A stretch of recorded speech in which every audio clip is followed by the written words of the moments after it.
Hello बच्चों, चलिए प्रश्न को पढ़ते हैं और समझते हैं। यदि एन प्रेक्षणों का माध्य कैपिटल एम है, यदि एन माइनस 4 प्रेक्षणों का योग स्मॉल ए है, तब शेष 4 प्रेक्षणों का माध्य है। विकल्प दिया गया हमें ए, बी, सी और डी, और हमें इन चारों में से सही विकल्प को बताना है। प्रश्न को हल करने से पहले हम प्रश्न के लिए मुख्य अवधारणा लिखेंगे। तो प्रश्न के लिए मुख्य अवधारणा, जिसकी सहायता से इस प्रश्न को हल किया जाएगा। मुख्य अवधारणा में हम सबसे पहले माध्य ज्ञात करने का सूत्र लिखेंगे। तो हम जानते हैं माध्य बराबर क्या होता है। माध्य बराबर यह होता है प्रेक्षणों का योग, प्रेक्षणों का योग का योग, और बटे में आता है प्रेक्षणों की संख्या। प्रेक्षणों की संख्या, यह सूत्र है हमारा, प्रेक्षणों का योग बटा प्रेक्षणों की संख्या। अब अगर प्रश्न को देखें तो प्रश्न में हमसे क्या कहा गया है। देखिए, हमें कहा गया है एन प्रेक्षणों का माध्य एम है। लिख लेता हूं मैं, हमें क्या कहा गया है, एन प्रेक्षणों,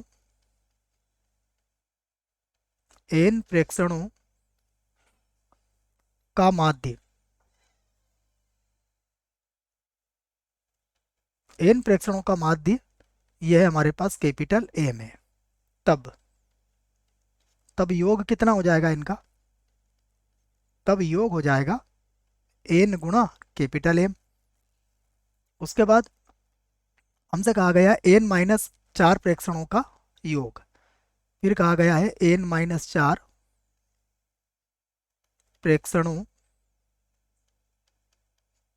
प्रेक्षणों का योग। इसका योग हमें दिया गया है स्मॉल ए। अब देखिए एन माइनस 4 प्रेक्षण तो यहाँ आ गए, तो बचे कितने, 4 प्रेक्षण। तो हम उन शेष 4 प्रेक्षणों का योग ज्ञात कर सकते हैं। तो यहाँ लिख देता हूं मैं शेष शेष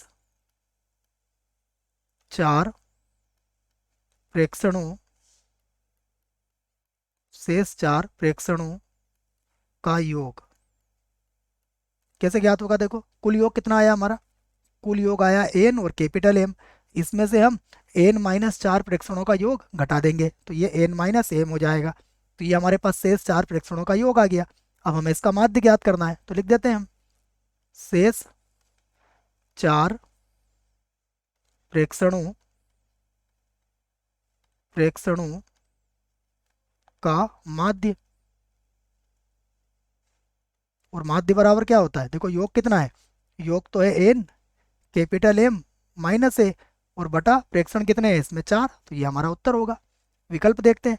तो पहले विकल्प में लिखा है एन कैपिटल एम माइनस ए बटा 4। इसका अर्थ क्या हुआ, पहला जो विकल्प है ये इसका सही विकल्प है, बाकी विकल्प इसके गलत है। आशा करता हूँ बच्चों प्रश्न का उत्तर समझ में आया होगा। धन्यवाद।